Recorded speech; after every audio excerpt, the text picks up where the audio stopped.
তুমি তোমার থেকে আমাকে দূরে করে দিচ্ছ মা। তোমার বিদ্বেষ কার উপর? দাদা রামের উপর নাকি আমার উপর? মনে রেখো ভরত, পুত্র কুপুত্র হতে পারে, মাতা কুমাতা নয়। ঋষিবর, ওকে আশীর্বাদ করুন। আমি এখানে দিতে নয়, নিতে এসেছি। আর কি বা দিতে পারি? রাম। কখনো কখনো রোগের কারণে তার ঔষধি হয় রাম। প্রশ্ন দশরথের ধর্মকে নিয়ে নয়, রামের কর্মকে নিয়ে।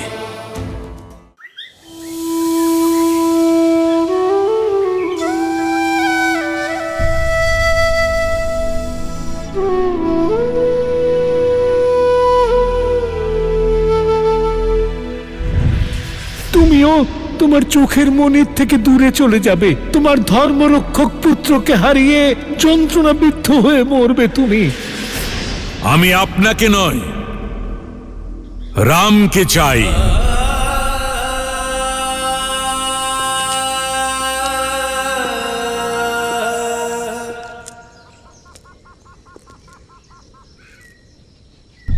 রাম,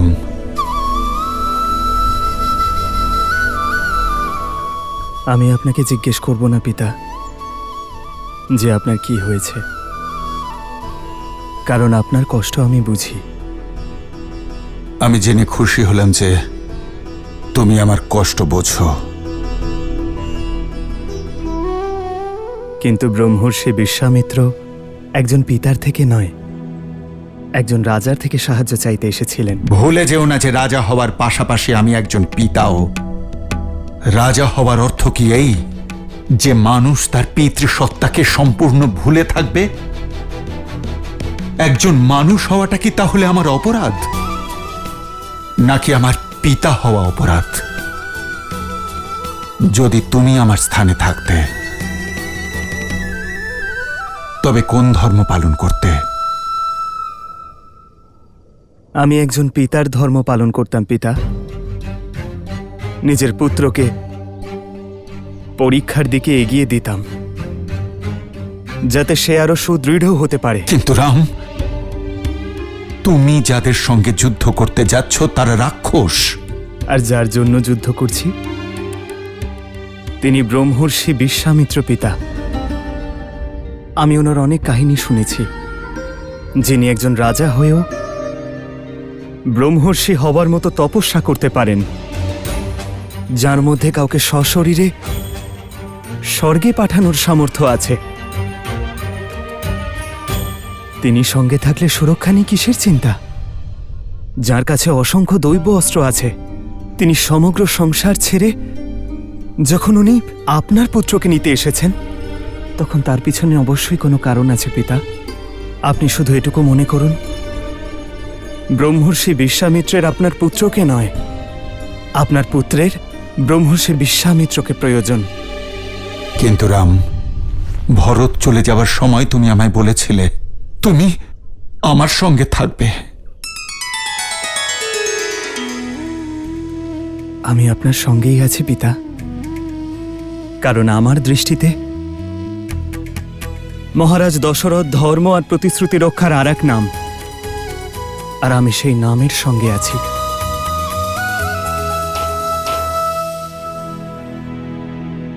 আপনি পুত্র কেন চেয়েছিলেন পিতা? যাতে অযোধ্যাকে তার উত্তরাধিকারী দিতে পারি, নিজের পূর্বপুরুষদের তর্পণ করার মতো কাউকে রেখে যেতে পারি। তাহলে যদি আজ আপনি আমাকে ব্রহ্মর্ষি বিশ্বামিত্রের সঙ্গে যেতে বাধা দেন, রঘুকুলের পরম্পরা ভঙ্গ করেন, তাহলে কি আমি অযোধ্যার রাজ্য সামলানোর যোগ্যতা অর্জন করতে পারবো পিতা? পূর্বপুরুষের সম্মানহানি করার পরে, সংসারে তাদের শ্রদ্ধা কমানোর পরে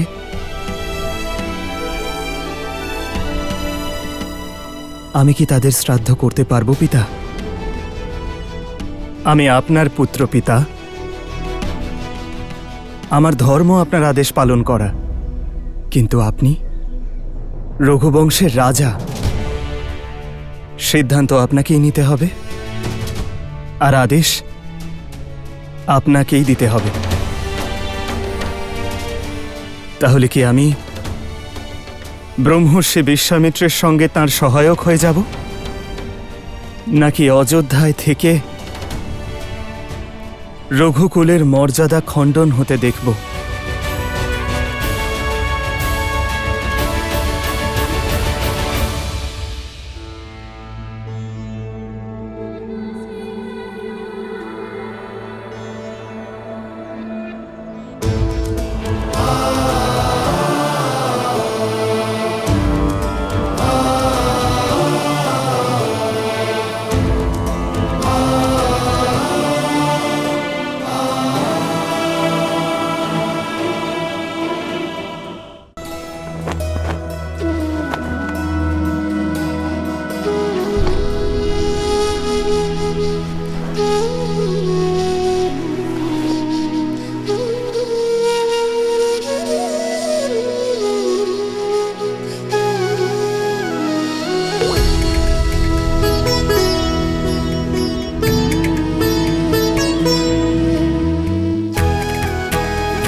লক্ষণ কোথায় মা?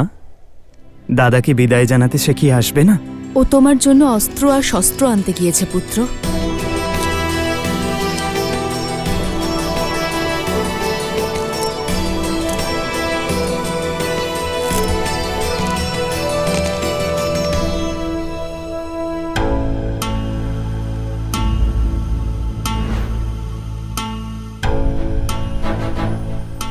এ কি লক্ষণ? দুটো ধনুক? দুজন যোদ্ধা একটি ধনুক দিয়ে কিভাবে লড়বে দাদা? দুজন? আমি একাই যাচ্ছি লক্ষণ। কেন দাদা?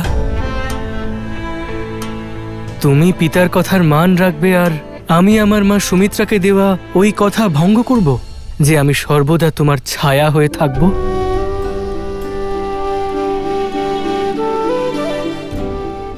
না দাদা, আমি সর্বদা তোমার সঙ্গেই থাকবো। এই না,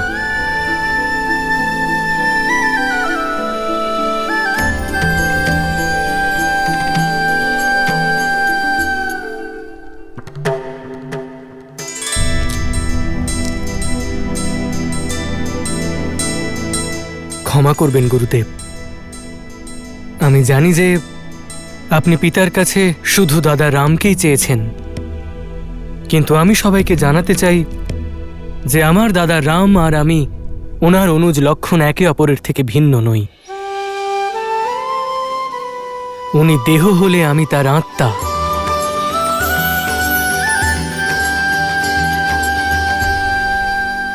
ঔদ্ধত্যের জন্য ক্ষমা চাইছি, কিন্তু আত্মা ছাড়া দেহ আপনার কোনো কাজে লাগবে না।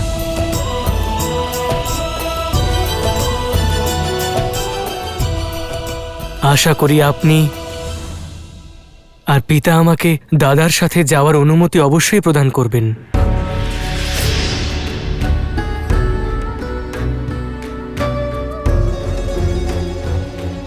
দেখেই বোঝা যাচ্ছে যে লক্ষণ তার বড় দাদার রক্ষক। রাম তো যুদ্ধ করতে আমার সঙ্গে যাচ্ছে, কিন্তু ওর রক্ষক ওর সঙ্গে যাবে কি না এই সিদ্ধান্ত স্থির করা সম্পূর্ণ আপনার ইচ্ছা।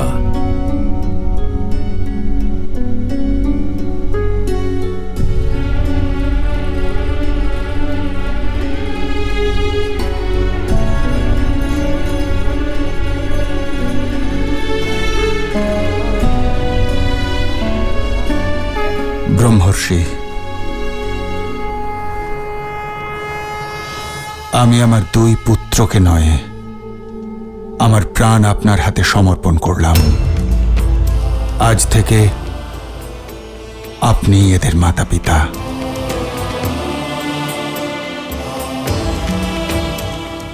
মহারাজ, আপনি আমাকে আপনার নেত্র প্রদান করলেন। এই নেত্র এখন যে পথ প্রশস্ত করবে তা শুধু এদের জন্য নয়, উপরন্তু সমস্ত সংসারের দৃষ্টিকোণ বদলে দেবে।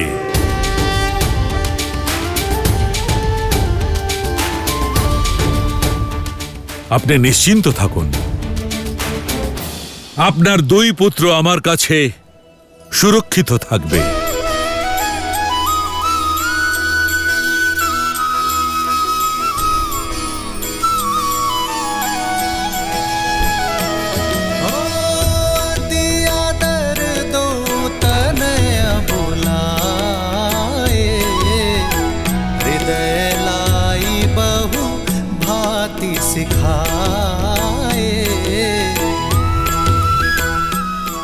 পিতার খেয়াল রাখবেন মা। प्राणनाथ सुत दो तुम मुनि पिता आन नहीं को।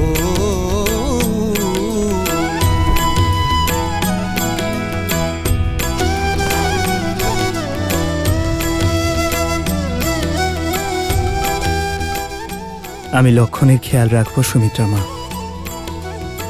যেখানে রাম সঙ্গে আছে সেখানে আমি লক্ষণকে নিয়ে কেন চিন্তা করব পুত্র?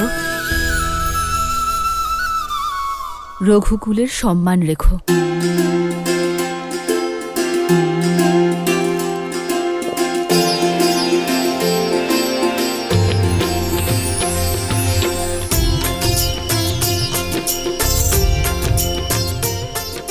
বিজয়ী হও।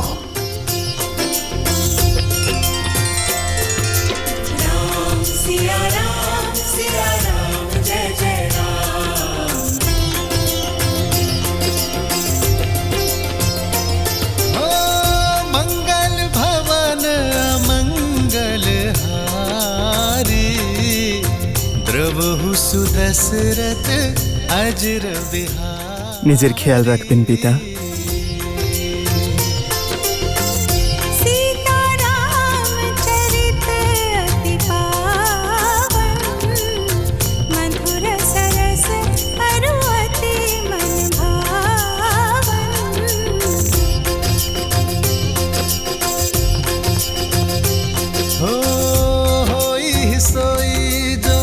राम रचिरा को करी तरक बढ़ावे साखा।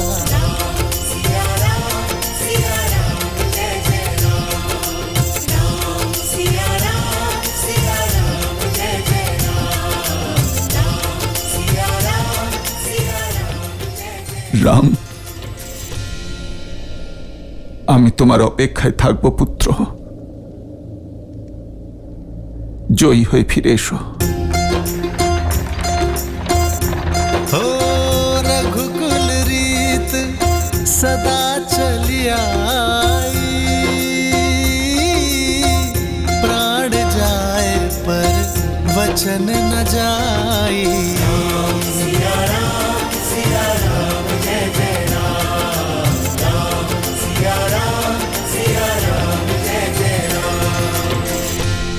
মাতামহ এবং মামাকে ওনার জ্যেষ্ঠ ভাগ্নের প্রণাম দিও ভরত।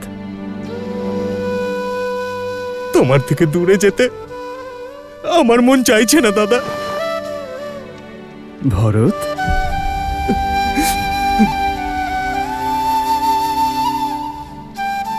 শান্ত হ ভরত। ভরত, আমি অত্যন্ত গর্বিত ভরত। আমার অনুজ ভ্রাতা প্রথমবার আমার সাহায্য ছাড়া কোনো দায়িত্ব পালন করছে। শত্রুঘ্ন, হ্যাঁ দাদা। নিজের এবং ভরতের খেয়াল রেখো।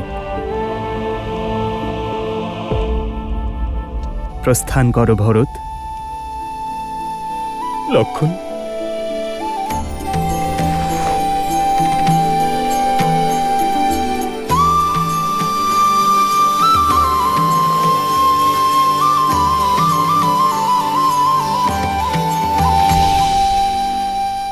সাবধানে যেও।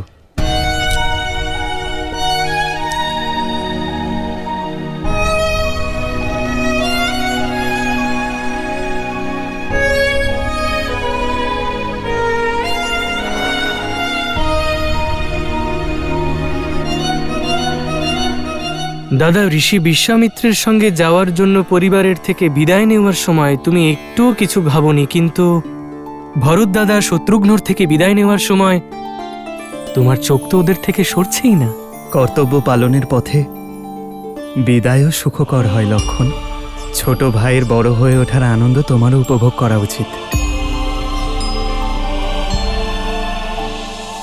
আনন্দিত হও, আজ প্রথমবার তুমি আমার সঙ্গে যাচ্ছ, ভরতকে ছাড়া।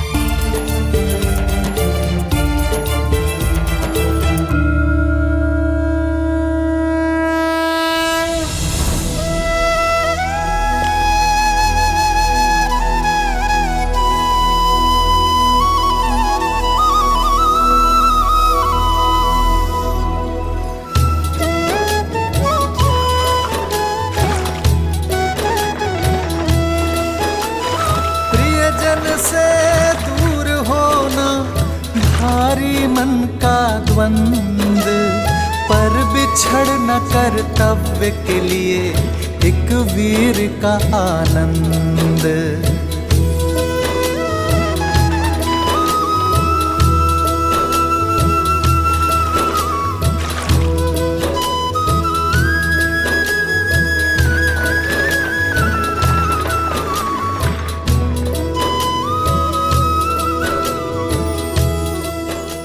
জীবন হঠাৎই খুব কঠিন পরীক্ষা নেয়। বহু বছর পর সন্তান লাভ করলাম, আর তারপর দীর্ঘ 8 বছর আমার পুত্ররা শিক্ষা লাভ করবার জন্য আমার থেকে দূরে থাকলো। ফিরে আসার পর কিছু মুহূর্তই তাদের সঙ্গে থাকলাম, তারপর আবার পুত্রের সাথে বিচ্ছেদ। বারবার আমি একই ঘটনার সম্মুখীন হচ্ছি। আমার ভয় হচ্ছে আচার্য, সেই শ্রবণ কুমারের পিতার অভিশাপ তবে কি সত্য হতে চলেছে? সমস্যা এটা নয় যে আপনার মৃত্যু অভিশাপেই হবে। সমস্যা এটাই যে আপনি সারাক্ষণ অভিশাপেই কাটাচ্ছেন। কেন ভুলে যাচ্ছেন যে মৃত্যু আপনার হাতে একদম নেই, আপনার হাতে রয়েছে জীবন। তাহলে যতটা সময় রয়েছে নিজের পুত্রদের সাথে কাটান আর বাঁচুন, যাতে আপনার পুত্রদের সাথে সময় না কাটানোর দুঃখ না রয়ে যায়। জীবন কখন শেষ হবে এই ভয়ে বাঁচা ছেড়ে দিতে নেই মহারাজ।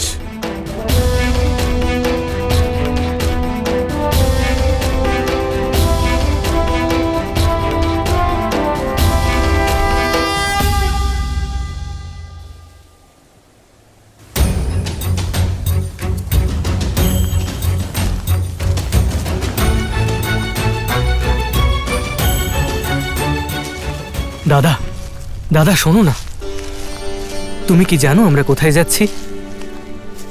তুমি ওনাকে নিজেই জিজ্ঞেস করো। আমি? না, ঠিক আছে। ক্লান্ত হলে নাকি দশরথ নন্দন? আগে আচার্য, না না দাদা, চলো না, যাও যাক।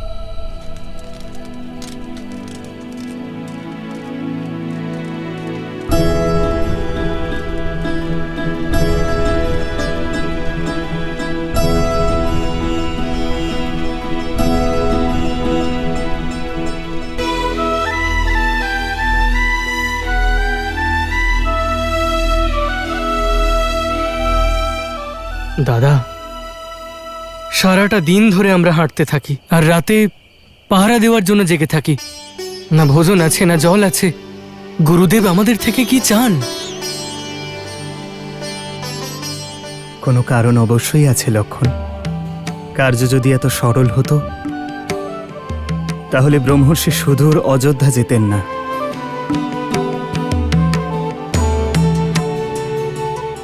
কঠিন কার্যের পথ কঠিনই হয়। ধৈর্য ধরো। আচ্ছা দাদা।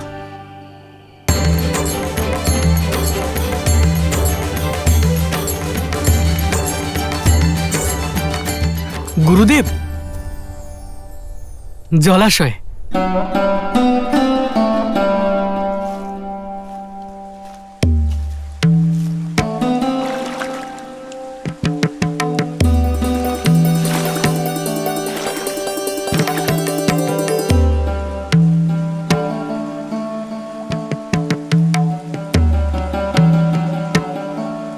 জল পানের যোগ্য,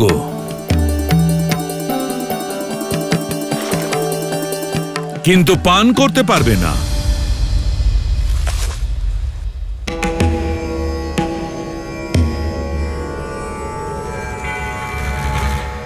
ক্ষমা করবেন গুরুদেব, কিন্তু এর কারণ কি? এ কি কোনো পরীক্ষা? পরীক্ষার পরিস্থিতি বলে কই আসে না লক্ষণ। তোমাদের দুজনকে যে কার্যের জন্য এনেছি সে কার্য বড়ই কঠিন। আমি দেখতে চাই তোমরা সেই কার্য সিদ্ধ করতে সক্ষম না অক্ষম। অসুরের সঙ্গে যুদ্ধ কয়েকদিন ধরেই চলতে পারে। যদি ক্ষুধার্ত তৃষ্ণার্ত থেকে ওদের সঙ্গে লড়াই না করতে পারো তবে জল পান করো আর ফিরে যাও।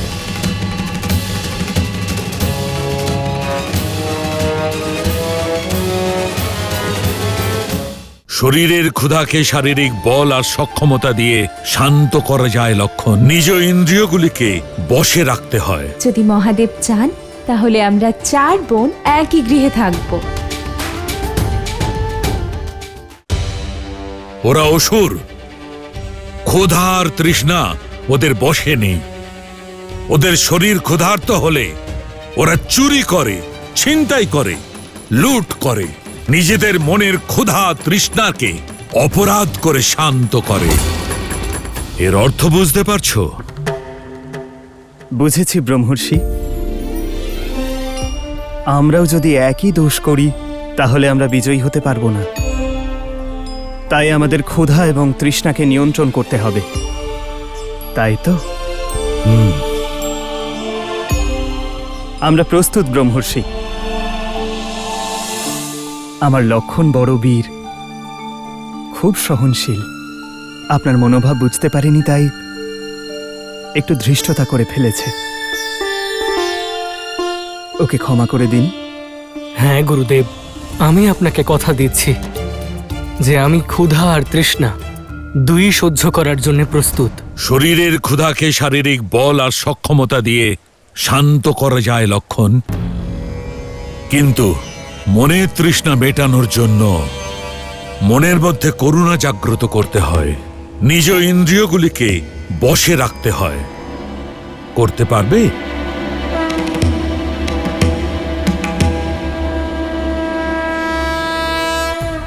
তাহলে যাওয়া যাক।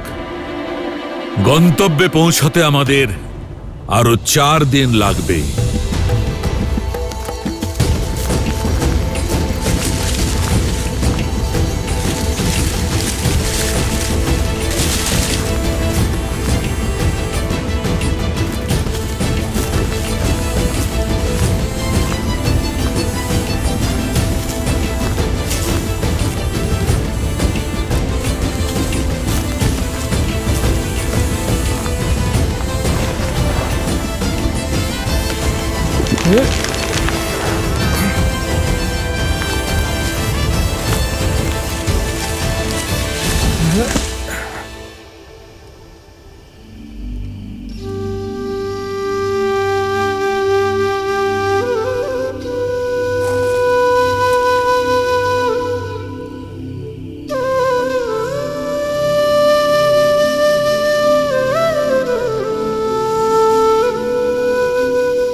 বিশ্বামিত্রের সঙ্গে শ্রীরাম আর লক্ষ্মণ নিজেদের লক্ষ্যে এগিয়ে চলেছিলেন। আর এদিকে মিথিলায় সীতার স্বয়ংবর সভার আয়োজন চলছিল। বিশ্বাসই হচ্ছে না, সীতা দিদির স্বয়ম্বরের নিমন্ত্রণ পত্র যাচ্ছে। কোনোদিন ভাবতেও পারিনি ছোটবেলার সঙ্গ হঠাৎ এইভাবে। সীতা দিদি আমাদের ছেড়ে থাকতে পারবে? মাও তো পিতার গৃহ ছেড়ে এখানে থাকে। মা সুখে নেই?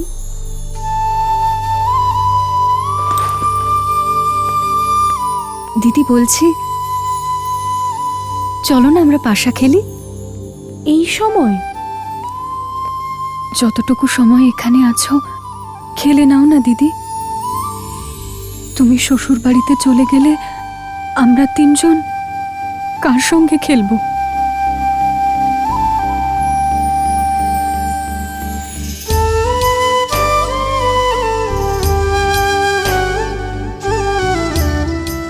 আরে চলো পাশা খেলা যাক, চলো। তুমি কেন এত হাসছো? কারণ সীতা দিদি কোথাও যাচ্ছে না, কারণ জ্যেষ্ঠ পিতা এমনই নিয়ম রেখেছেন যে হরধনুকে সহস্রলোক মিলে কেবল নড়াতে পারে, সেটাকে কে তুলবে আর কে গুণ পড়াবে? কথাটা তো সত্যি, কিন্তু দিদি কিভাবে তুলে নিয়েছিল? হ্যাঁ দিদি, বলো না, তুমি যখন হরধনু তুলেছিলে তখন তোমার মনে কি চলছিল? জানি না, শুধু এটুকু মনে আছে যে আমার মনে না কোনো ভয় ছিল না কোনো চিন্তা। শুধু মহাদেবের কাছে প্রার্থনা করেছিলাম যেন আমার গোলক আমাকে ফিরিয়ে দেন। আর মহাদেব তো ভোলানাথ, যদি মন পরিষ্কার থাকে তাহলে উনি প্রার্থনা শুনবেনই। হ্যাঁ, আর সেই স্বামীও দেবেন যিনি ওনার ধনুক তুলে তোমাকে বিয়ে করে নিয়ে যাবেন।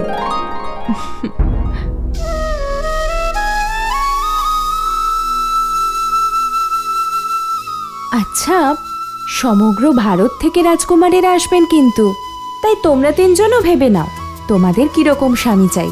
হতে পারে আমার সঙ্গে তোমরাও তোমাদের স্বামীকে পেয়ে গেলে। কি ভালো হবে তাই না? যদি এরকম হয় যে আমরা চার বোন যেভাবে একসঙ্গে থাকছি সেভাবেই আমাদের চারজনের বিবাহ একসঙ্গে হবে, একই গৃহে। হ্যাঁ, তখন তো আমরা প্রতিদিন পাশা খেলবো। হ্যাঁ, এর থেকে ভালো তো আর কিছু হতেই পারে না। দেখো, আমি সত্যি জিতে গেছি। কি শুভ সংকেত তাই না? যদি মহাদেব চান তাহলে আমরা চার বোন এইভাবেই সারা জীবন একই গৃহে থাকবো। সীতার কি পবিত্র মন তাই না? প্রত্যেকের মনে আশা জাগিয়ে তোলে। এমন গুণবান স্ত্রী তো শ্রীরামই পাবেন তাই না? এখানেই তো ভাগ্য তার খেলা খেলেছে দেবী, এমনটা হবে তা আবশ্যক নয়। কারণ আরও এক কন্যা ছিলেন যার চিন্তা ভাবনা সীতার মতোই পবিত্র ছিল, অত্যন্ত গুণবতীও ছিলেন, কিন্তু তার নিয়তিতে অন্য কিছু লেখা ছিল। কে? মহান শিল্পকার মায়াসুরের কন্যা মন্দোদরী।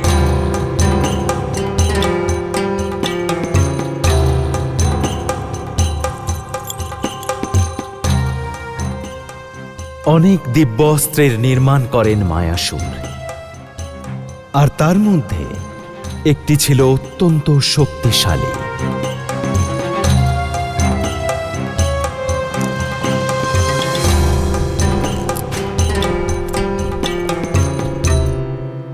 বড়ই তেজস্বী আর দৃঢ় অস্ত্র বানিয়েছেন পিতা।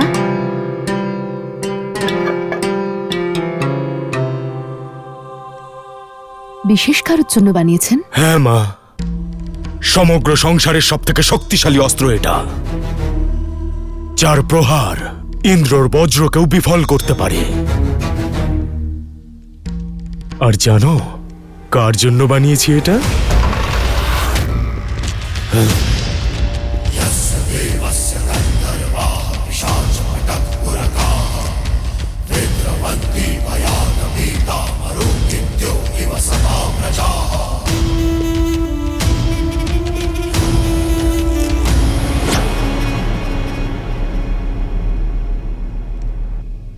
তুমি? আমি লঙ্কেশ দশানন, রাবণ, মায়াসুর। শুনেছি তোমার কাছে এমন কিছু আছে যা কেবল আমারই যোগ্য, তাই নিতে চলে এলাম অদ্ভুত অস্ত্র। এই অস্ত্র আমি তোমাকে দিতে পারবো না দশানন। দশানন এই অস্ত্র নিতে আসেননি পিতা।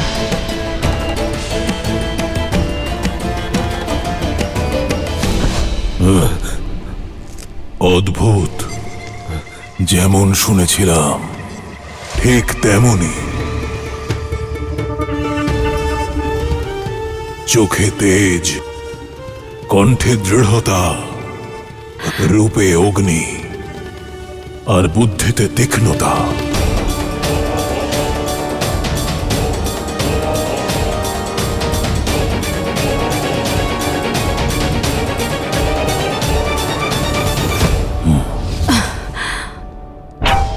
তুমি আমাকে সেই পুত্র দিতে পারবে যে আমার অপূর্ণ স্বপ্ন পূর্ণ করবে, ইন্দ্রাসন লাভ করার। না, আমার কন্যার হাত আমি তোমার মতো একজনের হাতে তুলে দিতে পারবো না। বীর ভোগ্যা বসুন্ধরা, মায়াসুর, যার কাছে শক্তি আছে সময় সর্বদা তারই দাস, আর 10 দিকে দশাননের চেয়ে শক্তিশালী আর কেউ নেই। একজন বৃদ্ধ শিল্পকারের গ্রীবায় অস্ত্র ধরা, এ কেমন বীরত্ব দশানন?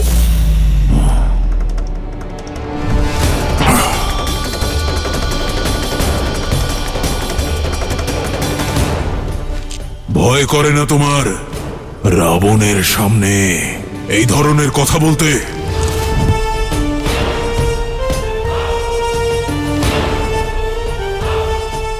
হয়তো তুমি আমার বিষয় শোনোনি। শুনেছি তো যে আপনি অন্যদের থেকে তাদের সম্পত্তি ছিনিয়ে নেন, অসহায়দের প্রাণ আর নারীদের সম্মান ছিনিয়ে নেন আপনি। সব শুনেছি আমি। সাবধান মন্দোদরী। নারীদের লজ্জিত করার পাপ আপনি অনেকবার করেছেন। আজ নারী হত্যার পাপটুকুও বাকি থাকে কেন? না,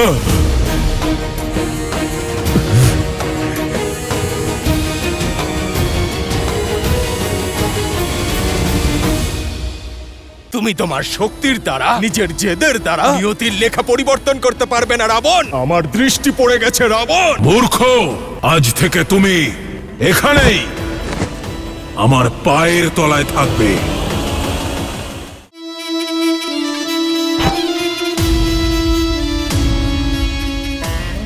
প্রাণ নেব না আমি তোমার।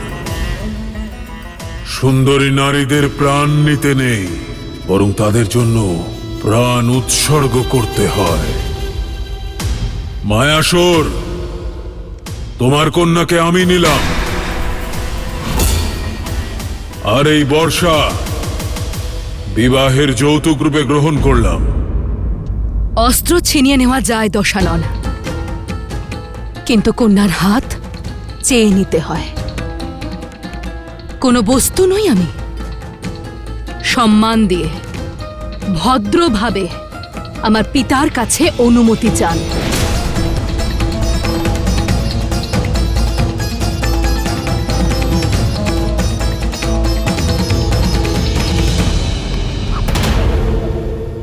অসুরকুলের মহাশিল্পী মায়াসুর, আমি স্বর্ণলঙ্কার অধিপতি দশানন এটা স্বীকার করে নিচ্ছি যে আমার লঙ্কার স্বর্ণে এত জৌলুস নেই যতটা আপনার কন্যার তেজের মধ্যে রয়েছে। আপনার কন্যা রাক্ষস মহারানী হওয়ার যোগ্য। আমি আপনার থেকে আপনার কন্যা মন্দোদরীকে চেয়ে নিচ্ছি। আপনি আর আপনার নির্ভীক কন্যা কি এই প্রস্তাবে সম্মত আছেন? আমি আমার উত্তর আমার পিতাকে জানিয়ে দেব একান্তে।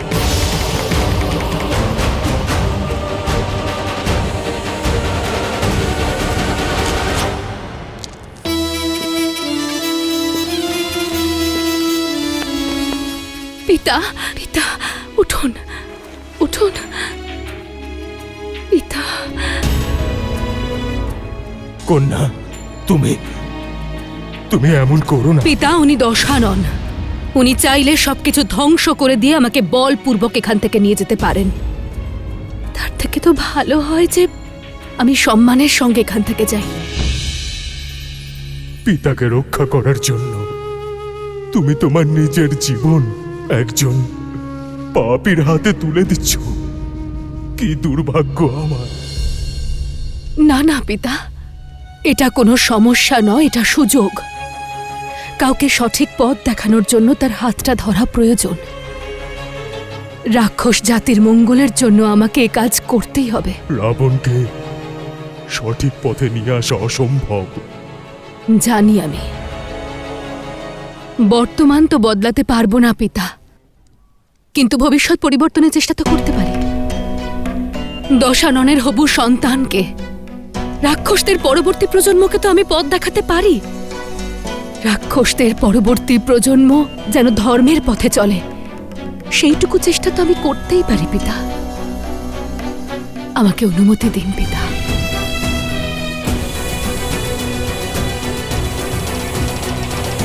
রাবণ আর মন্দোদরীর বিবাহ হল। একদিকে মন্দোদরী নিজেকে আহুতি দিলেন অসুরদের ভবিষ্যতের জন্য, আর অন্যদিকে রাবণ এক শক্তিশালী অস্ত্র লাভ করতে চেয়েছিল। রাবণের পূর্ণ বিশ্বাস ছিল যে তার তেজ আর মন্দোদরীর পবিত্রতার মিলন তাকে এক বলশালী পুত্র দান করবে, যে ওই ইন্দ্রাসনকে জয় করতে পারবে, যা লাভ করতে গিয়ে তার ভাই কুম্ভকর্ণ ভুল করেছিল। কোনো গ্রহই তাদের সঠিক স্থানে নেই, কিন্তু আমার পুত্র অজেয় আর অমর হবে। যা আমি তপস্যা করে পাইনি, আমার পুত্র তা ভাগ্য বলে পাবে। যে সকল গ্রহ আর নক্ষত্রের স্থিতি প্রতিকূল, তাদের অনুকূল হতে হবে।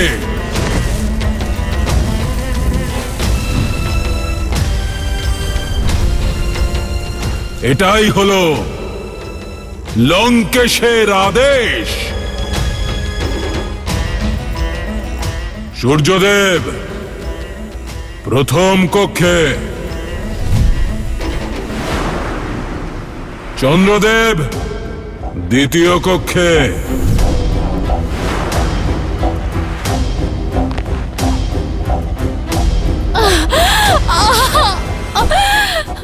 রাবণ তার শক্তি আর প্রতাপ দেখে সমস্ত গ্রহদের তার পুত্রের কুষ্ঠিতে অনুকূল পরিস্থিতিতে থাকার জন্য বাধ্য করেছিল। শনিদেব সপ্তম কক্ষ,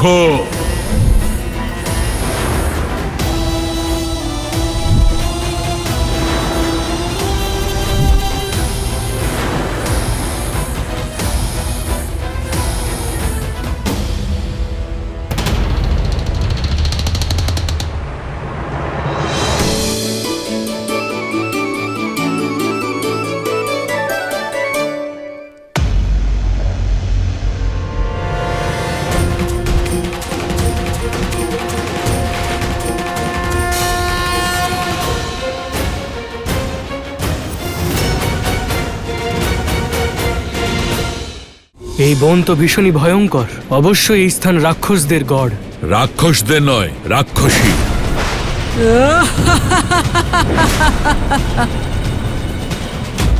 দাদা! শনি, আমার আদেশ অমান্য করে অষ্টম কক্ষে চলে গেলে তুমি? হ্যাঁ?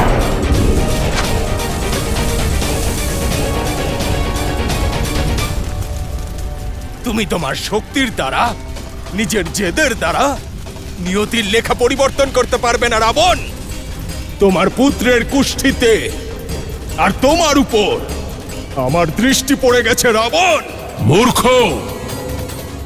হয়তো নিজের ভাগ্য গণনা করে আসনি তুমি আজ।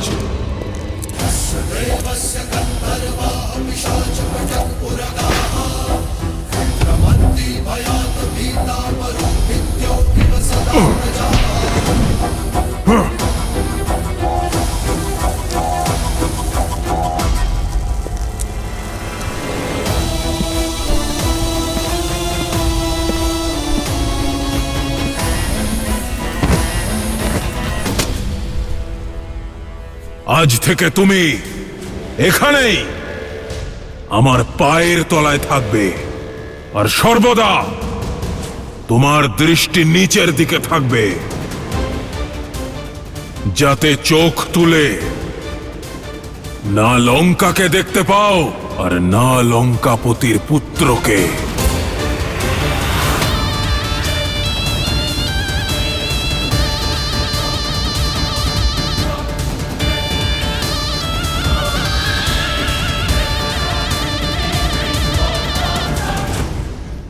অর্থাৎ রাবণ শনিকে বন্দি বানিয়ে ফেলেছিল। ভুল ছিল রাবণ, কারণ এইবার রাবণের মুখোমুখি কর্মফলদাতা শনি দাঁড়াবেন, আর শনিদেবের দৃষ্টি কখনো নিচে থাকে না। রাবণ নিশ্চিন্তে ছিল যে শনিদেবের দৃষ্টি লঙ্কাতে পড়েনি, কিন্তু রাবণ ভুলে গিয়েছিল যে স্বয়ং তার উপরেই শনিদেবের দৃষ্টি পড়েছে। আর এখন শ্রীরামচন্দ্র রূপে স্বয়ং কাল রাবণের কাছে আসার জন্য তার যাত্রা শুরু করলেন।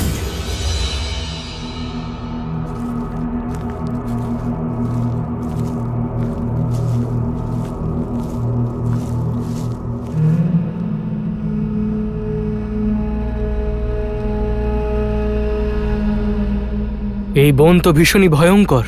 এখানকার পরিবেশই বুঝিয়ে দিচ্ছে যে অবশ্যই এই স্থান রাক্ষসদের গড়। রাক্ষসদের নয় লক্ষণ, রাক্ষসীর।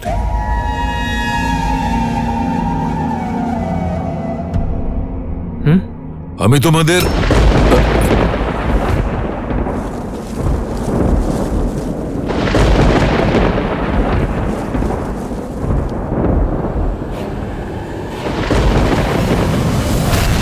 দাদা, কে এসেছে আমার বনে? কে? কোনো ব্রাহ্মণ নয় তো?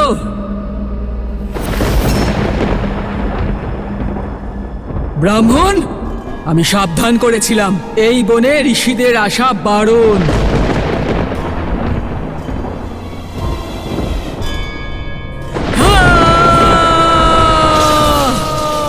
এবার তোমরা সবাই মৃত্যুর জন্য প্রস্তুত হও।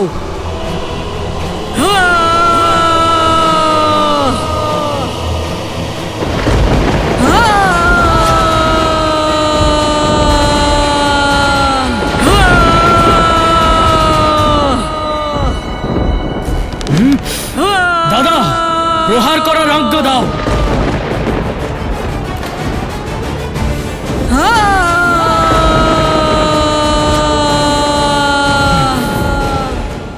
আজ্ঞা দাও দাদা।